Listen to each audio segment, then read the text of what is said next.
இரவின் இனிய கீதங்கள். ஜனவரி 20.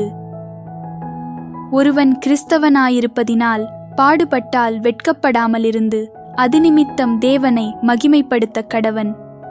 1 பேதுரு 4:16. அப்போஸ்தலராகிய பேதுரு தம்முடைய உபத்திரவங்களினால் வெட்கப்பட்டு போகவில்லை. ஏனெனில் கிறிஸ்துவின் நிமித்தம் இவைகளை சகித்ததை உணர்ந்திருந்தார்.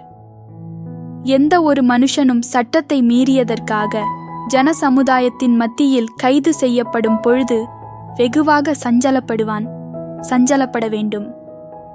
ஆனால் இவைகளெல்லாம் அனுபவிக்கப்படும் பொழுது கர்த்தரிடத்தில் விசுவாசமாயிருப்பதாலும் அவருடைய அடிச்சுவட்டை பின்பற்றி வருவதாலும் இத்தகைய அவமானங்கள் நேருகின்றன என்பதை உணரக்கூடும்.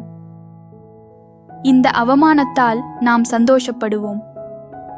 இந்த தேவ வார்த்தையை படிக்கிறவர்களுக்கு சோதனையாகச் சிறைப்படுத்தலோ உபத்திரவமோ சத்தியத்தின் நிமித்தமாகவோ கர்த்தரின் நிமித்தமாகவோ நேரிடையாகவோ மறைமுகமாகவோ ஏற்படும் பொழுது வெட்கப்பட்டு போகிறதில்லை. மாறாக இது நிமித்தம் தேவனை மகிமைப்படுத்துவார்கள். இயேசுவின் நிமித்தமாக கிறிஸ்துவின் பாடுகளை அனுபவிக்கத் தகுதி பெற்றதே பாக்கியம் என்று கருதுவார்கள்.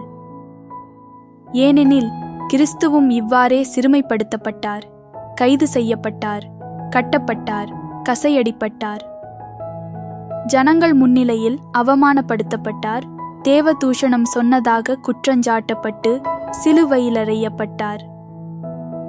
மீண்டும் இந்நாளுக்குரிய வசனம். ஒருவன் கிறிஸ்தவனாயிருப்பதினால் பாடுபட்டால் வெட்கப்படாமலிருந்து அதிநிமித்தம் தேவனை மகிமைப்படுத்த கடவன். 1 பேதுரு 4:16.